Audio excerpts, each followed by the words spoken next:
Predators Nation. We back. Been a while, but we in the building. Carolina Predators. On the Prowl podcast. Episode 5. Like I said, it's been a while, so a couple things happened. We're gonna talk about some of those things.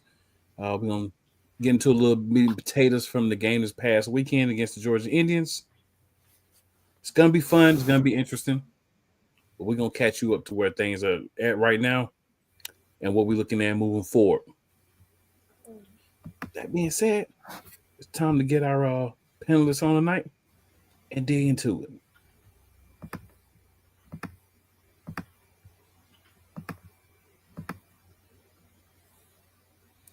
So we do have joining us the coach from the Georgia Indians.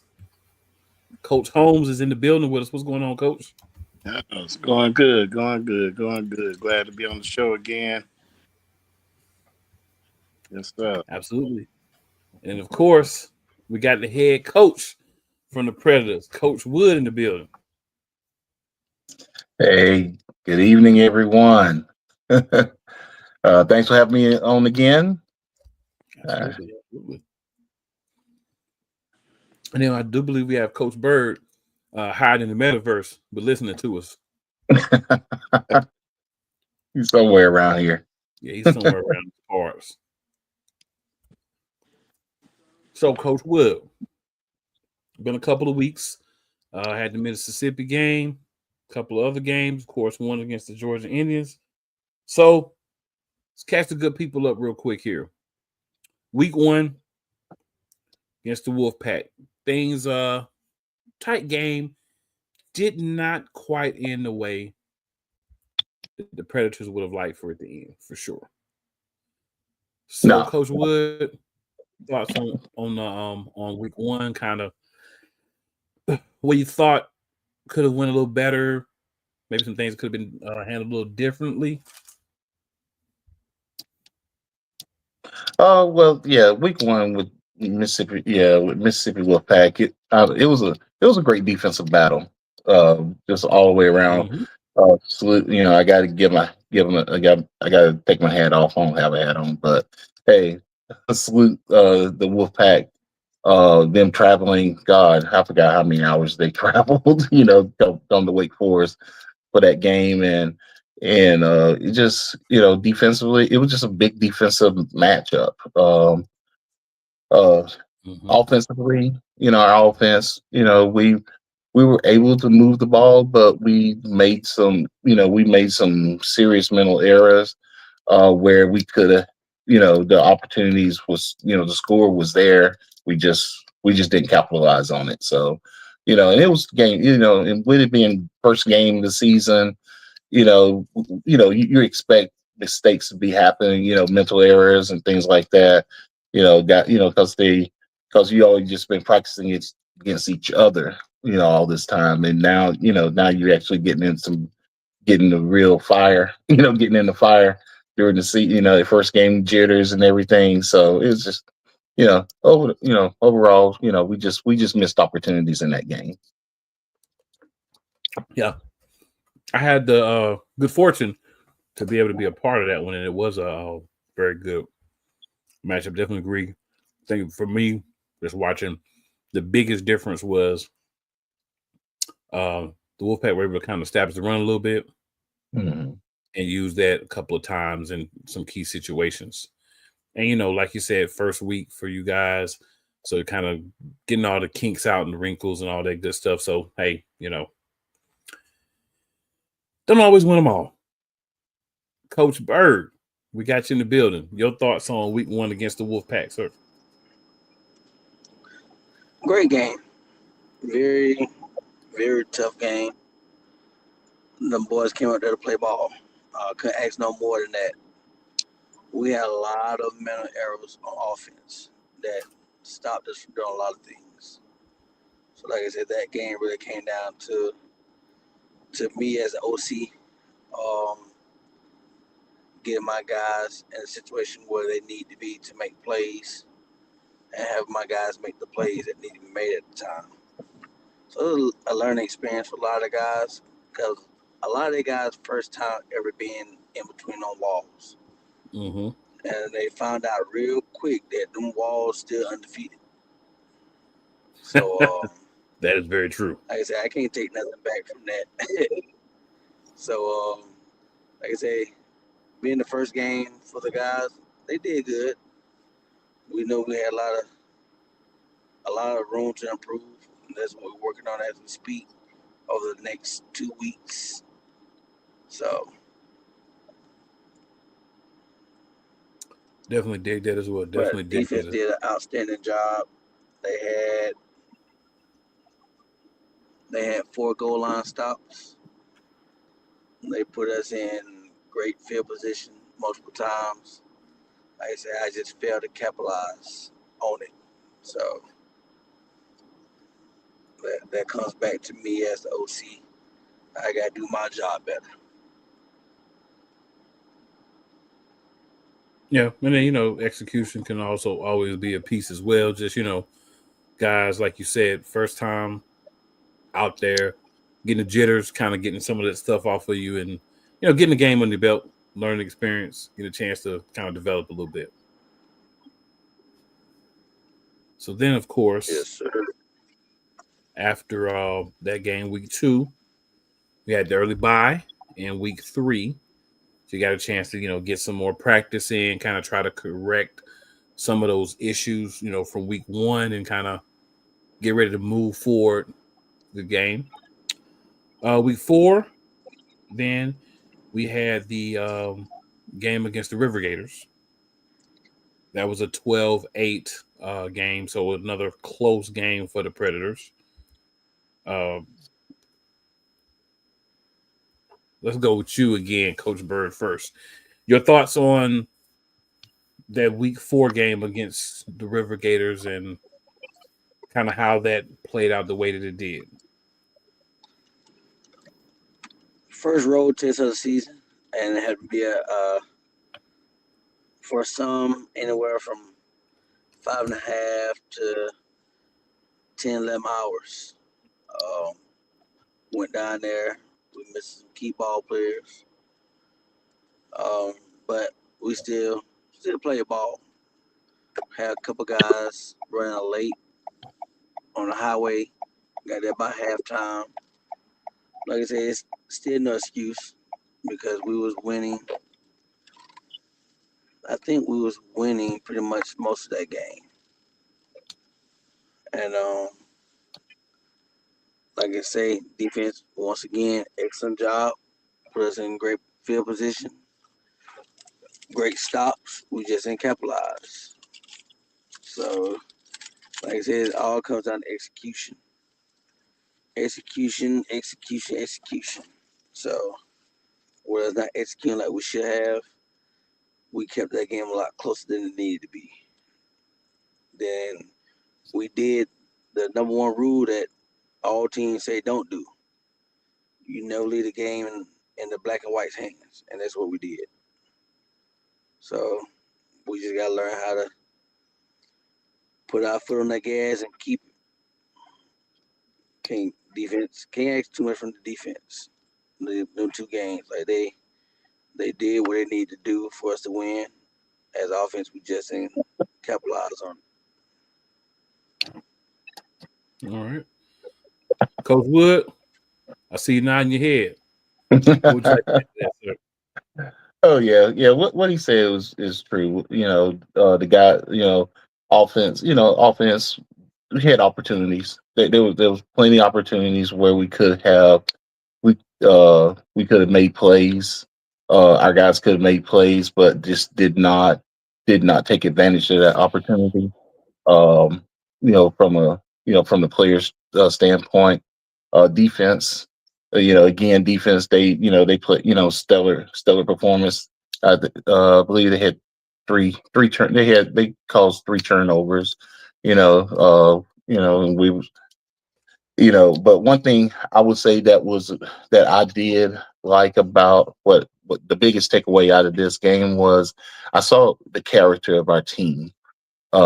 Because in that final minute, that if anybody saw that game, saw the final minute of that game, where in where we turned the ball over on downs. It was what 20 like 21 seconds left. Any other team with 21 seconds left, knowing that you just exhausted all that, they just turn the ball over. All they got to do is just make a play. All they got to do is make a positive play. The game is over. Ran out of timeouts and everything. But the defense, they came and made 4 stops for losses. And then it still gave the offense a chance to win the ball game in the end. And we had that one last play, and we executed the play. However, like Coach Bird said, that one, you don't want to put the game in the referee's hands, and that's all I'm going to say about that, because I don't want to get fined. But but it was a great effort on the players, because they did not give up. I mean, when I say they played, you always hear the term, "Oh, play until the clock shows 0." That's exactly what they did. They did last week down there in Alabama. So, great job with the whole team last week. I was very proud of them. I dig it. So, got 2 games into the season. Not quite. On that note, cool. Oh, go ahead, sir. Before we go past that game, I just want to get my hats off to Coach Wood, because right at halftime we had a player get injured. They had to go to the hospital. Oh, So I had to go to the hospital with him. So that left Coach Woods a one-man army, offense and defense. And I sat there and watched the live stream from the hospital. And like I say, he did an excellent job for calling both at a short notice. We changed up a lot since he was OC, so it's kind of different for him. I mean, but to even have that opportunity with 1.1 seconds left to win the game, it says a lot about him. So I just want to get my hats off to coach and say appreciate you, and we gotta get this thing turned around. absolutely, man. Absolutely. Absolutely. You hear a lot when you talk about AL2. We hear a lot about players and coaches and different things. But for a guy to have to go from kind of managing how everything's going as far as being a head coach to really having to be actively the play caller and everything, and still manage everything and be able to maintain that and still really be in the game until unfortunate turnover and downs kind of shifted things the other way. Overcoming adversity. That's what, we talk about that. We hear about that in life in general, especially in sports. That's a great example of it.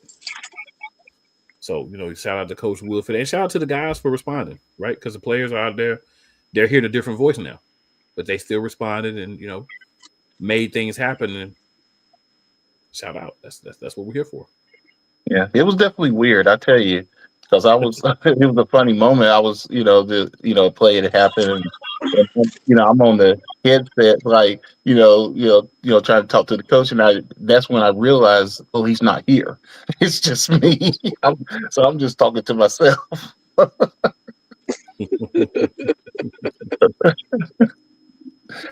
Thanks for but, your praise.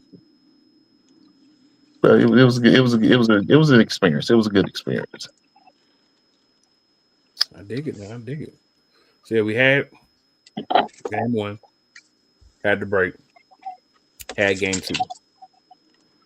So now we're coming up on this past week's game against, I would say you guys have a rivalry there, the Georgia Indians, right? Oh yeah, It's getting there. Yeah, on our AL2. So we talked about that, and then and Coach Holmes and players talked about how a lot of them have played the Predators on a different team, so they kind of had the experience they were definitely motivated to come out and give the Predators all that they could. And we'll dig into that a little bit. So this time, I'm going to start off with Coach Holmes from the Georgia Indians. So, Coach Holmes, the question I'll ask you is prepping for this game, knowing kind of what the players said on Turf Talk and everything, the motivation level that you saw from the guys, especially the guys who were on the other Georgia team and now on the Indians and kind of had that opportunity to get a little get back on the Predators. Obviously, there was motivation, but as watching those guys, how did it feel to kind of coach those guys and see that extra motivation was there from, previous experiences with the Predators? Man, well, we knew what we was getting ourselves into. Mm-hmm. This actually wasn't my first rodeo against the Predators. I played against. Well, I actually coached against them 3 times in the AL2, and then we had some independent games against them. But the players that played for State and played against them, it's always been a hard fought game.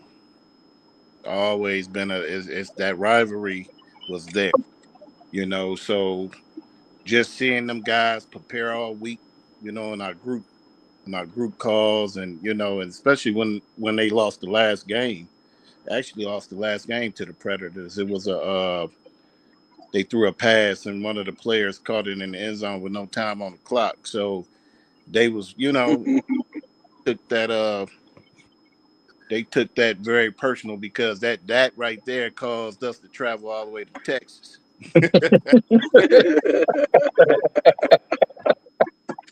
Yes, sir. So it was personal for the guys. I have much respect for these coaches as well. I knew, like, again, I knew what we was getting ourselves into. Um, and again, we got to see these guys. You never want to see a team like that 3 times, 2 times, 3 times, because it can be very challenging. Absolutely. Definitely. All right, so Coach Wood,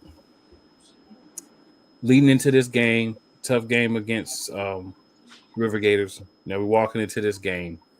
You got your week of preparation. You know the team that you're up against. You know this is a team that is going to be motivated to come out and play against you guys. What was kind of like your mindset and what you were trying to instill into the players going into this game?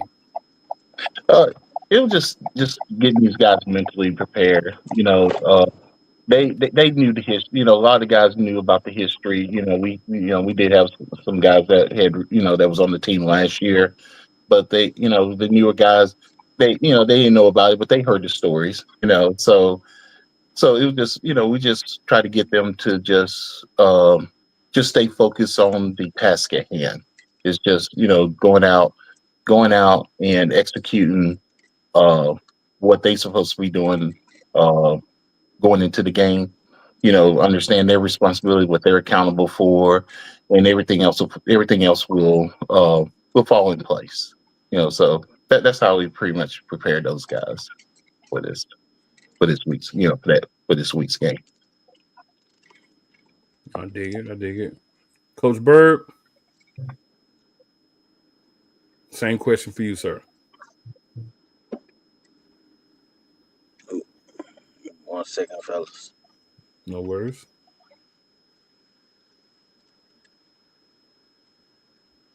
All right, my bad. Trying to drive home. The people standing in the road, chilling. But but man, for me, like, I had a lot going on. So to be honest with you, I let Coach Woods get the guys prepared mostly for this game because I was on the back end trying to handle stuff from the prior week. So I didn't get prepared and start talking to my guys until late in the week, Mm-hmm. which still falls back on me.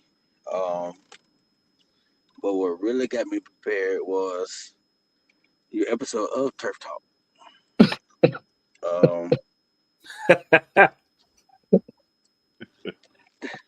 That right there got me prepared because for somebody to feel so confident to say that, I feel like we can put 80 up on them boys. They let me know you really ain't been watching or paying attention. So I wasn't worried too much about that part if our team showed up because I know how tough our defense is. Coming into this week, our defense only gave up 12 points in 2 games, 6 points a game. Each game we had a pick 6. So I knew what our defense can do, full strength. So I wasn't worried about that. I knew they was gonna have a time on their hands with the defense. I really started talking to my guys more offense, receiver wise especially, about finishing plays. Finish plays. Catch the ball, finish plays. That what hurt us the past 2 weeks. So I know if we can get that to the point where we're finishing plays, then there's gonna be another knockout drag out. So that's what we went in that with. So talk I think Wednesday night, Thursday night, Friday. I talked with a lot of guys. And then Saturday we got there early. We got there early, getting ready. So they had their mindset, right? They was ready to play ball. But of course, you have things happen. But like I say, like I said, they didn't put up 80. Coach, Hey, don't worry, we still got to save too. again, that's why I said, Coach, I got mad respect for y'all. I wouldn't even go. I wouldn't do it like that. Even if we had a chance, I wouldn't have done it like that. Hey, listen, you better, because I will. I told y'all my goal from episode 1 of You have. everything. You My did. goal is 100 points on everybody. You did. If you ever get the opportunity, that goes for everybody in the league. If you get the opportunity to hang up 80 plus, you better. That's right. Because you can take this to the bank. If I get that opportunity, I'm going to do it. You're All giving the way it to to the the people, last huh? second. Giving it to them. So if you get that opportunity, you better take it. Because I'm going to take it. It ain't personal, it's all business, baby. All business. Absolutely. Absolutely. So this is for Coach Wood and Coach Bird. So they didn't hang up 80 on you, but they did get if I remember correctly, 50. Yeah. They get a 50. So But even with that being said, come to the end. yeah, even with that being said, do you feel like you've seen improvement from week 1 until now? Oh yeah. We see amazing. For one, offense put up more than 6 points. Okay. So we see improvement there. And then the fight. Like we went to Alabama shorthanded, but we came to Georgia short. I think we had a total of 4 linemen, offense and defense.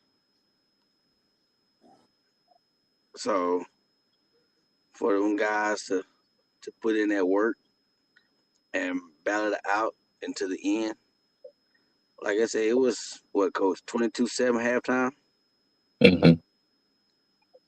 And I think going into the fourth, it might have been 28-13, 28-14. Yeah. Like I say, Coach Holmes did what he's supposed to do. Fourth quarter, my guys got tired. Hey, you gotta lean on them boys. And them big 300-pound linemen he had start leaning. My boy they couldn't take too much more. I mean, but they gave it all to the end. So it's like I seen major improvement for the guys that was there. Now it just comes down to us as coaches of what we need to do to bring help to the guys that was there. So that's what this next week is for. But like I say, for all the guys watching, appreciate y'all boys for hanging in there. I mean, because they had coach, they about 30 deep. They about 30 deep. They 30 deep to what we had. Like that's a mismatch. But hey, them boys still play ball. So we see them in another 4 weeks. Just so Yeah, they know we coming. yeah. And I just want to add, yeah, like you said, the we couldn't ask no more than what they did. Those 12 guys last night, they came out. They didn't complain. They tried their hardest to play wherever we needed them. I mean, when you're talking about guys playing both offense, defense, and special teams, that true Iron Man, like it used to be back in the old AFL days, them actually trying to do that, and that's not they're not used to doing. That shows a lot. That shows a lot of character and heart with those guys that travel down to Swanee and play that game, because they could have easily took their tails. They could have easily took their tails. With that game, but them guys, they fought hard, and even when they were banged up and hurt, they still trying to get out there and try to get out there and perform, and they just couldn't. And you know there's nothing to take away from. I mean, it just Coach Holmes, the coaching staff did what they supposed to do. They're supposed to put the foot on the neck, and that's what happened. And that's why they gave us that 50-piece nugget. So you know there's nothing wrong with that. That's the name of the game. It is the name of the game, and I couldn't be any prouder than these guys. Those 12 guys. Definitely, definitely. So, Coach Holmes, guys went out there, handled business. As Coach Bird and Coach Wood have said, you did what you were supposed to do. So, how do you feel about your execution and everything in this particular game? And was it difficult, even though these guys may have been a little undermanned and everything? Was it a difficult game overall? Did you kind of feel like, due to some of the things beyond their circumstances, this was kind of gonna go your way for the most part? Yeah, we when I saw the numbers, I knew then my whole game plan had changed. I felt like, I got in the best of shape, because we do condition them like crazy, and we have them, post workouts all during the week, because if they not working out, they not posting, they won't start or they won't play. Um, so we knew going into this game with the numbers that the Predators and them had. I say, you know what? Let's wear this defense down. We got the bigger bodies. Uh, let's wear them down.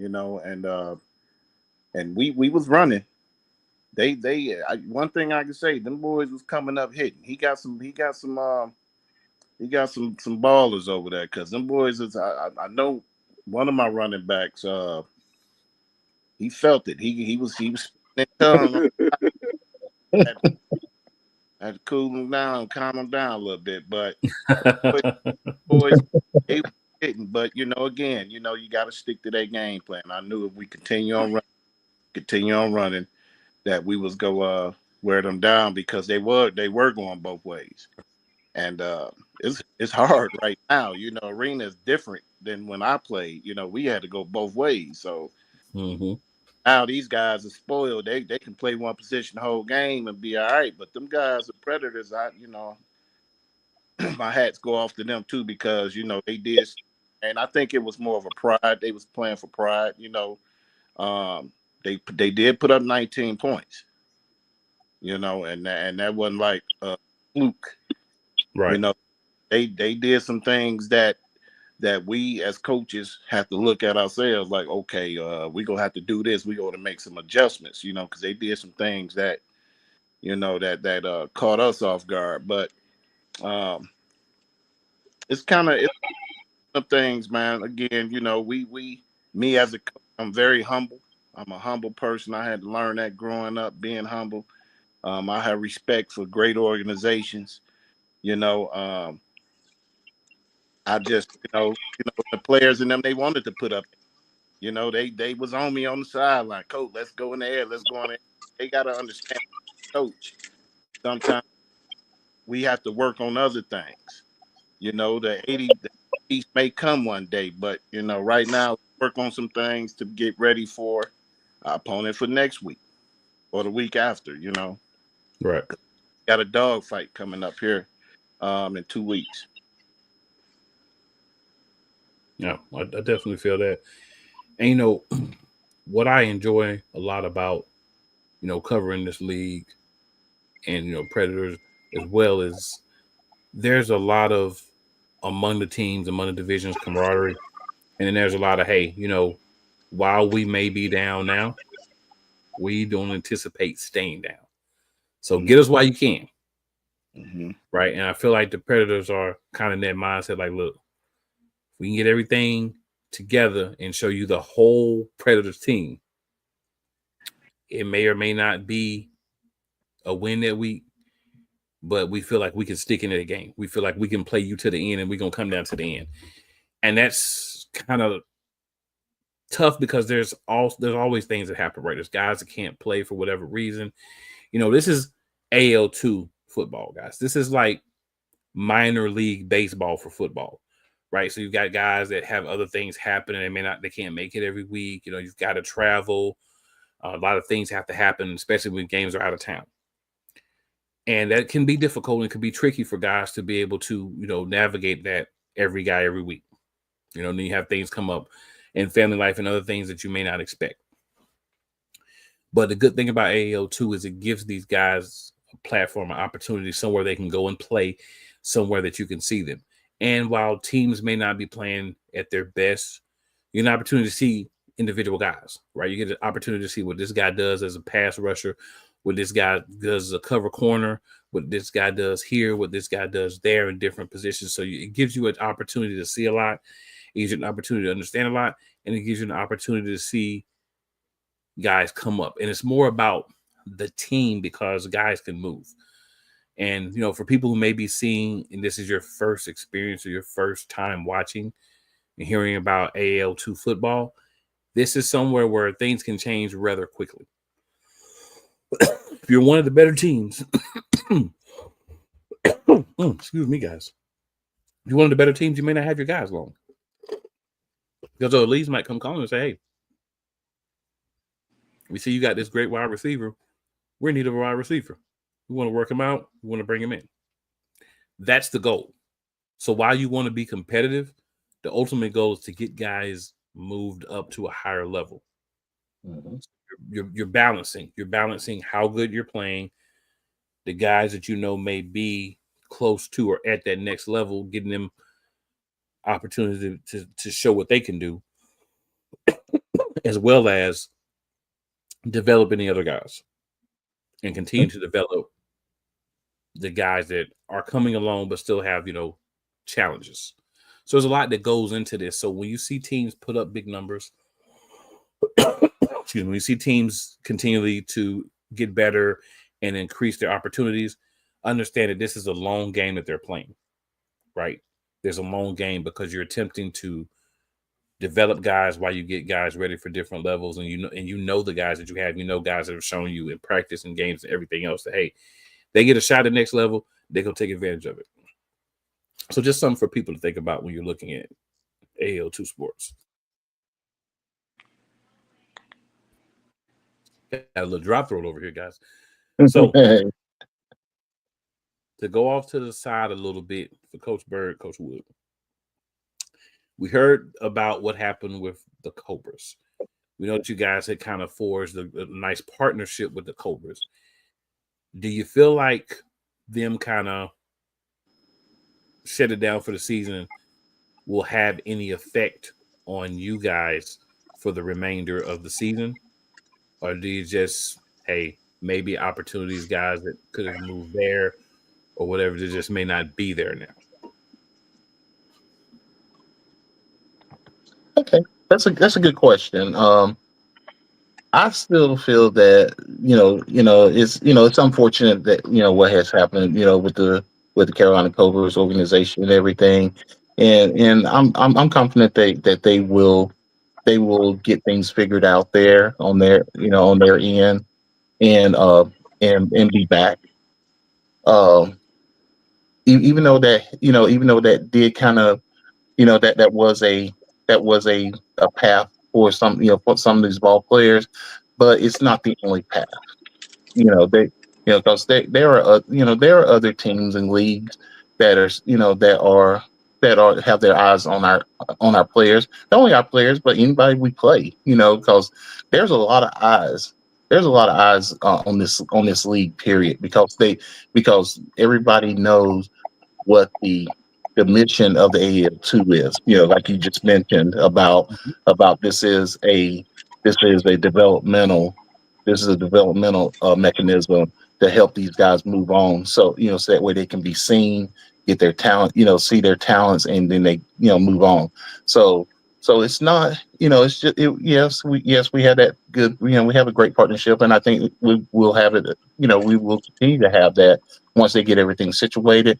But there are other teams. There are other teams in other leagues that are also looking at our ball players too, because there's a lot of indoor football left. I mean, we're at the 1st of May.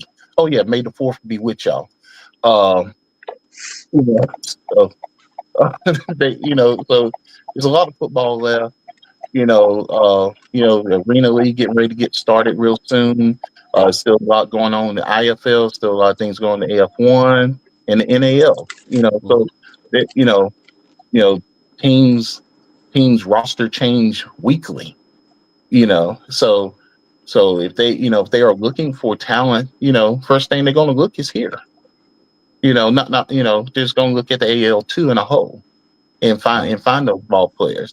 And that's why I try to the message I try to convey with our players is that don't think just because there's one door has closed because a i.e. Cobra, but at least there are other opportunities there. So don't be down on yourself and still focus on what we're doing here. Is still, we're trying to win a championship. So all the other stuff will follow. But you got to take care of business right now. What's in front of you. So, and that's my message that I always give my ball players on that. I dig it. I definitely dig it. So, Coach Holmes, we'll jump back to you for a second here.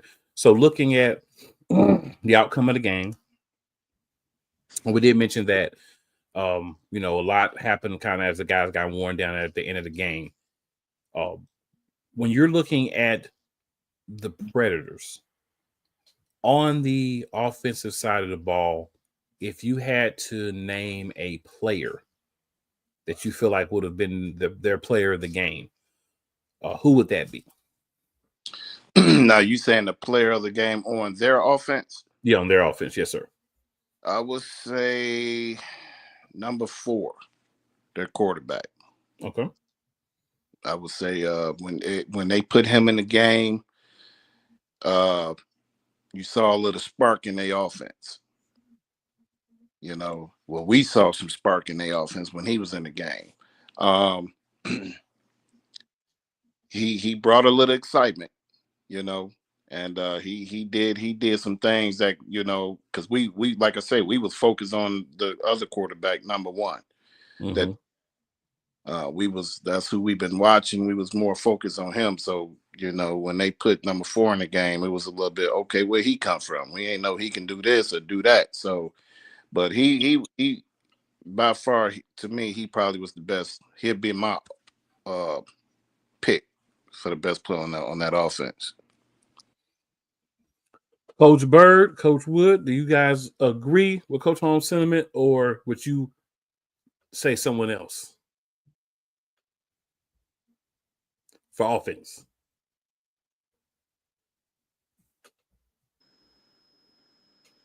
We'll start with you, Coach Wood. Yeah. What do you I was trying to give Coach Bird a chance to talk. I get long winded sometimes. Go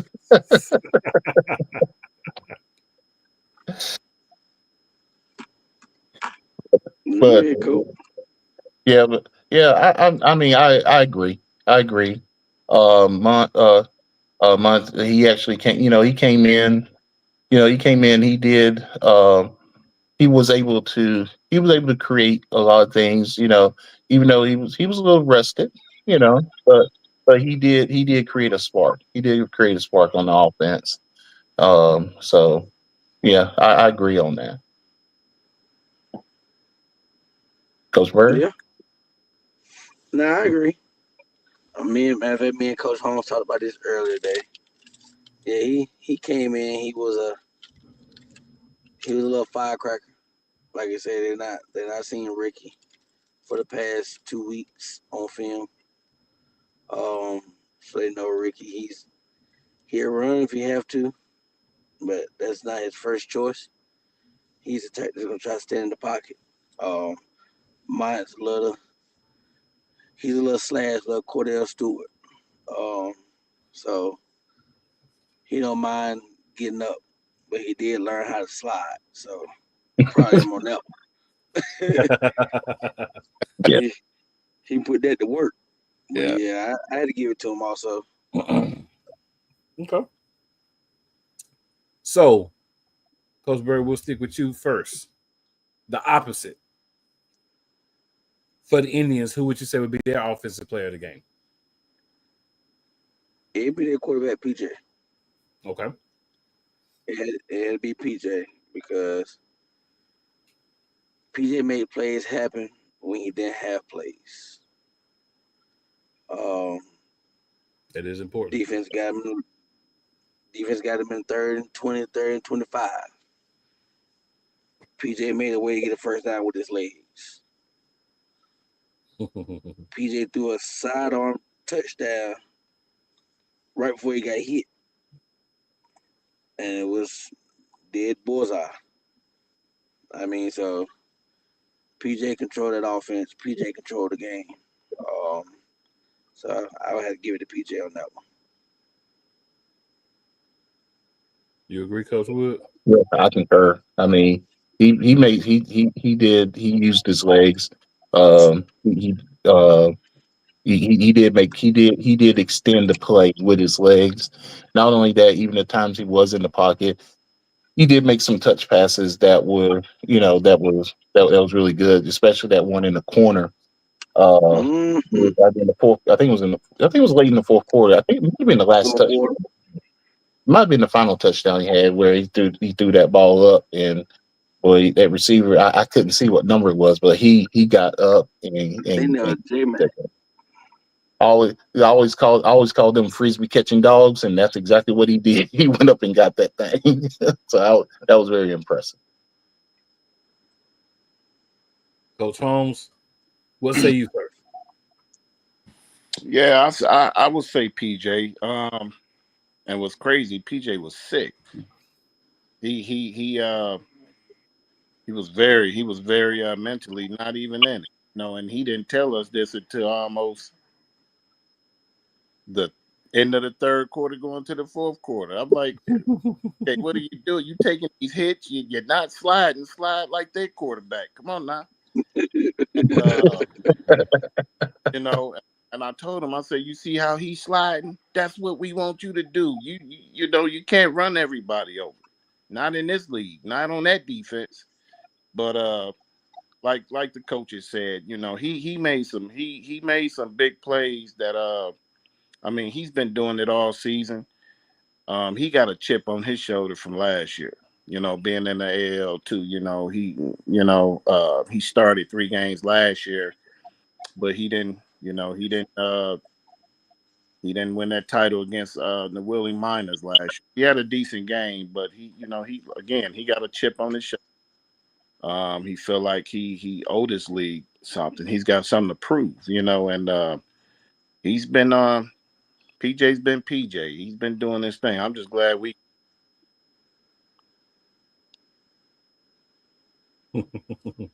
I dig it. So we'll go back around here, guys, and we'll actually do both defenses. Have a little fun. We'll do both defenses. So, Coach Holmes, for your Indians as well as for the Predators, who would you pick as the defensive players of the game for both teams? The Predators had a linebacker. He probably about 5'6", 5'7", short young. And I said, we go after this guy because he don't look like a linebacker. He didn't look like a linebacker, your typical linebacker, especially for arena. Mm-hmm. But this man was laying wood. I was very impressed. And talking trash at that. Talking trash. And but he got he earned it. He definitely got we respect him. Our players did after the game too, because they was shaking his hand, hugging him, letting him know, hey, you. So he was my pick for their defense, their middle linebacker they had. He was fast, he was physical. I mean, he had two crucial tackles in the backfield where he blitzed and lit our running backs up. That was. But he was my pick for the defense player on their team.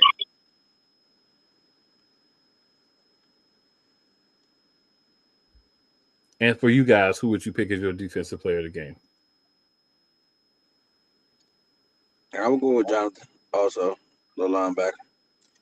He played an outstanding game for that to be his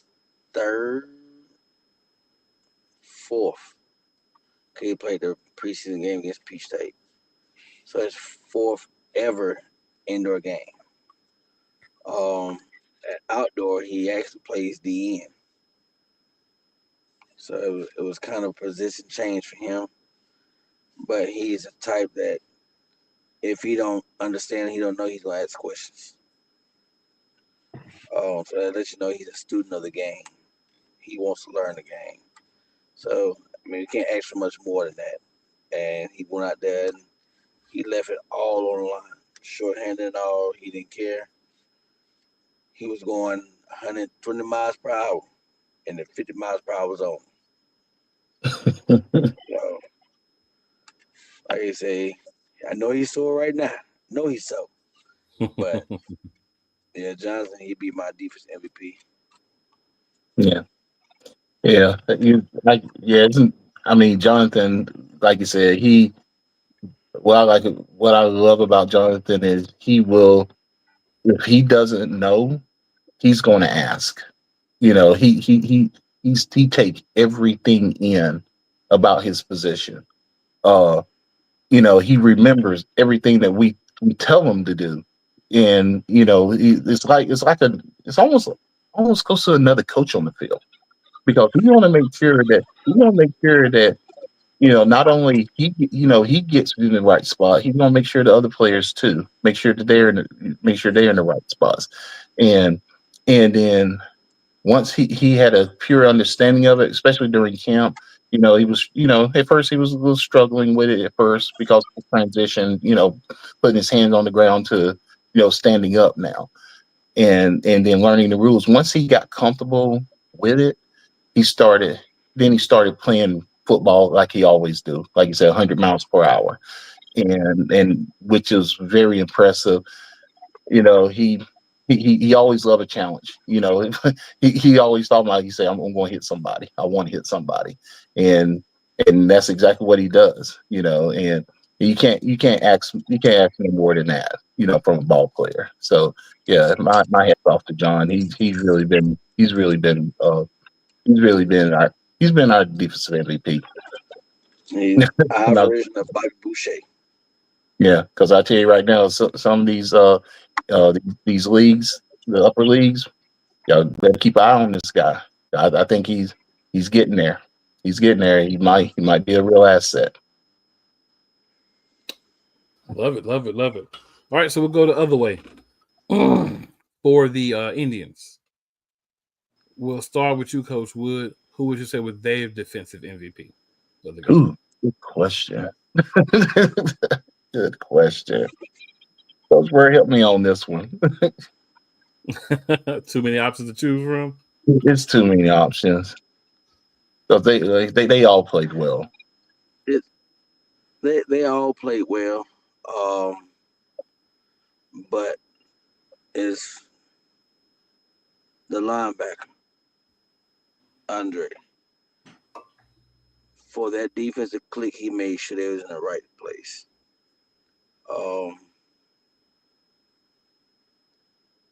He made sure every last one of them was in a place for them to make plays. From the front line to him sending 5 yards back, not blitzing, to the DBs. I mean, all of it works well together. Mm-hmm.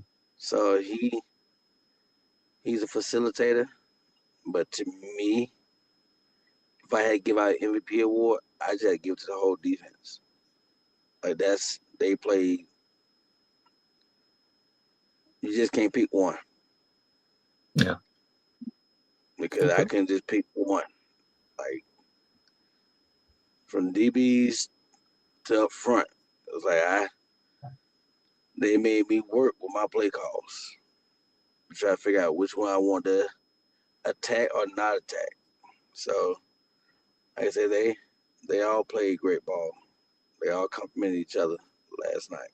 Yeah, especially that front three. That front three, they were towering over our quarterback. It made them make some hard throws. Front three. I mean front six. Because they rotated. Yeah. Oh, yeah. Well, it seemed like that's front six. I seen that. I seen all them numbers.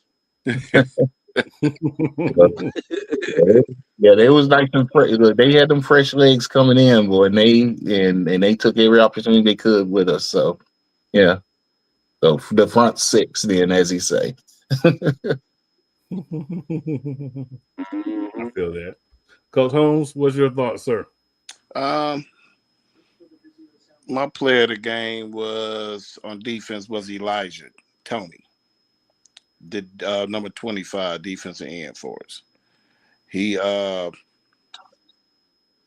I know he had like 7 solo tackles and 4 sacks, and again, he's one of the players that also is used to playing against the Predators. So it was definitely personal to him losing that last game to them last year. But he came out. He played ball. I also agree with Coach Bird about Andre. Being you got Andre, you got Taitwan. They pretty being the facilitators out there, making sure the defense is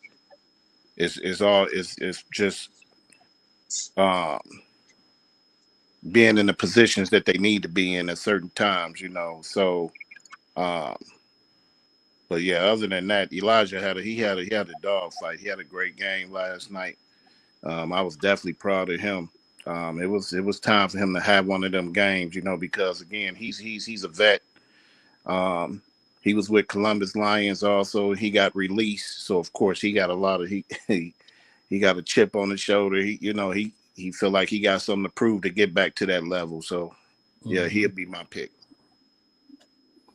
Okay. What's that number again, Coach? 25. All right, let me write that down.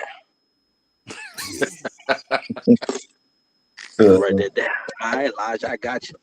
Let's see, 20. Appreciate you, Coach. Appreciate you. Right.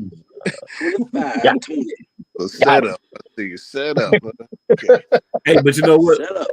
But here's the thing, man. It don't even matter if y'all focus on him because the other five gonna be there too. Oh, yeah, that's true. I Yeah, agree. with the whole front six, so you gotta be ready for everybody. Gotta be ready for everybody. Yeah. But yeah, guys. So Coach Holmes, greatly appreciate you taking your time to hop on here with us, talk about this good matchup.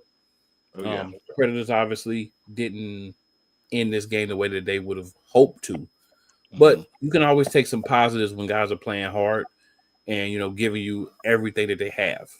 Sometimes it just doesn't work out, but the main thing, especially developmental level, effort and execution. You can't make the plays every time, but knowing what you should be doing and doing that to the best of your ability, that's very important, right? If you're on the Indian side on this one, you're like, hey, I didn't have all your players, but guess what? You suited up, you came out there. We got to work you. We got to work you. And I'm sure if the roles were reversed, the Predators would have done the same thing, if not worse. So it's part of the game, right? I'm not gonna say, they don't have everybody, so we're not gonna play hard, guys. No, we're still about to play you and give you everything we got.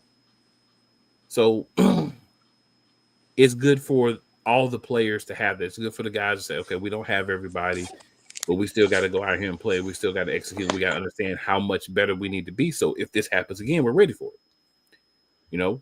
Other side, hey, we're executing at a high level. We're doing everything that we can do, and we feel like whether they had their players or not, it would have been the same outcome, right? And if you don't feel that way on both sides of it, you shouldn't be playing sports. If you're not on the team that wins and says, hey, yeah, we know there were some guys not there, but we feel like we still could have given that work. And if you're on the team that lost and you're not saying, you know what, we didn't have guys, but even with that, we feel like some better execution, we could have been in a better position. If you don't have that belief in the guys that you're putting on the field, the guys that you brought in, the guys that you're coaching every day, then what are you doing this for?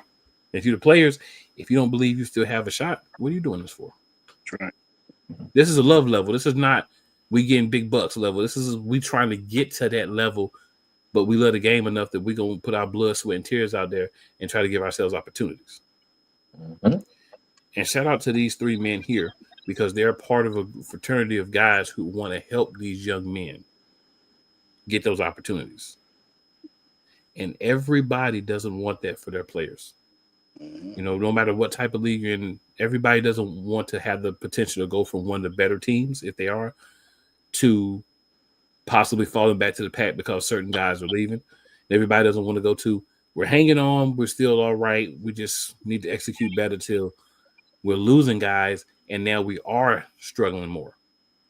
But they signed up for that. They understand what the game is, and they're still here trying to put on the best games that they can week after week. If you're in the Sewanee or surrounding areas, make sure you check out the Indians. And y'all know if you in or around Wake Forest, North Carolina, make sure you are supporting and checking out your Predators because they need you guys' support. Guys play better when they're getting cheered. Guys play better when there's a big crowd playing for them. And the other team might struggle a little bit if there's a big crowd cheering against them. Home field. They want to have it just like everybody else does. But gentlemen, wonderful episode. I'll go around. Everybody, any last words? And please let people know where they can find you and the team at. We'll start with our guest, Coach Holmes. Oh, yeah. You can find me on Leonard Holmes on Facebook. Georgia Indians also on Facebook. That's where you can find me at. And I appreciate y'all again for letting me be a part of this and look forward to May 30th. Yes, sir. Coach Wood. Oh, you can find us on the Carolina Carolina Predators Arena Football Team Facebook page, also on Instagram, our website, go Carolina Predators .com. Catch us all there. And did I miss any? Did I miss any more platforms? No. I think I got them. I think I got them all. Oh yeah, just I'm from Georgia boy also. I got my shirt on. Big shout out to Stevens County baseball team in the Elite Eight. They'll be battling this Wednesday. So good luck to y'all guys against Franklin County. Okay. Coach Bird, finish this off, sir. Well, he just gave you all the team sites. Yeah, he gave you all of them. You can find me on Facebook at Ralph Bird. Instagram, Coach Bird, and Twitter is Coach Bird. So I don't be on them, but you can find me there. But if you want to get in contact with me, best to get on Facebook. Yeah, And guys, you can find me on Facebook too, Sean Woods, and Twitter. You can find me at Coach S Dub. Because everybody giving their personals. and guys, if you are in or around Wake Forest, Raleigh, Durham area on Saturday, 7 p.m., be in the building. We actually got to buy next Next Saturday, week. 7. Yes, next Saturday. Next week. Next week. I'll let you know time. Next week on the 17th. We got our friends from Alabama coming up. I should have time set this week, and we'll start posting the time of the game for the 17th. But if you're Fair around Wake Forest, come on and have fun. Fair enough. Yeah. Exciting game. Reasonably priced. Fun time. Mm-hmm. Yeah. All right, Yep. That being said, episode 5 is in the books. Join us back for episode 6. Make sure you like, share, let everybody know to come and check out Carolina Predators on the Prowl. And we out.